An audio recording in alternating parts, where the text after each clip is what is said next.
Big news coming in amidst Indo-Pak tensions. There has been a significant statement being made by the Russian foreign minister. The claim says that it's the bid of the West to fracture Sino-Indian ties. Russia is claiming it's a big plot by the West to try and influence geopolitical equations in the region. Let me go across to my senior colleague Shinjo, is joining us with more perspective. In fact, before we just go across to Shinjo, let's tell you what has happened. It's a big claim being made by the Russian foreign minister. He says that this is essentially the Western world, or at least the US-based order, trying to fracture Indo-China ties, claiming that it's a big plot by the West to drive a wedge between India and China for its own geopolitical gain. That's the statement coming in from the Russian foreign minister. Remember, the situation continues to be quite fluid here, with Russia, of course, being in a steadfast and a steady ally of India for several decades, but also increasing in proximity to China, with both Russia and China now becoming antagonists of the United States, especially under US President Donald Trump. Now, this has led to a complicated realignment of relations, and to take us through that, let me go across to my senior colleague Shinjo, is joining us. Shinjo, what exactly is the Russian foreign minister claiming?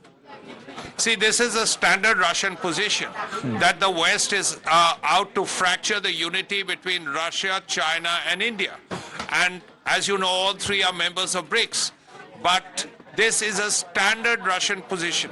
But it has to be said that Sergey Lavrov has been very helpful for India at some times. If you remember, post Galwan, the situation between India and China, it was also Lavrov, one of the people who told the Chinese that, look, make friends with India, sort out your problems. So Russia and Lavrov himself has been helpful in the past. He is, of course, he has every right to have the views that he does. But India knows its position. India is aware of its position. India has very good friends in Russia. India has very good friends in the West. Let's listen to what the Russian foreign minister said first.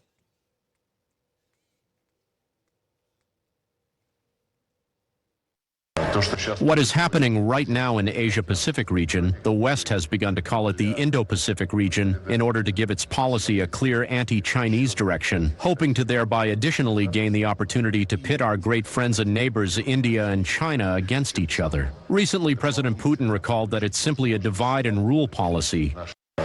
What is happening right now in the Asia-Pacific region, the West has begun to call it the Indo-Pacific region in order to give its policy a clear anti-Chinese direction, hoping to thereby additionally gain the opportunity to pit our great friends and neighbors India and China against each other. Recently, President Putin recalled that it's simply a divide and rule policy.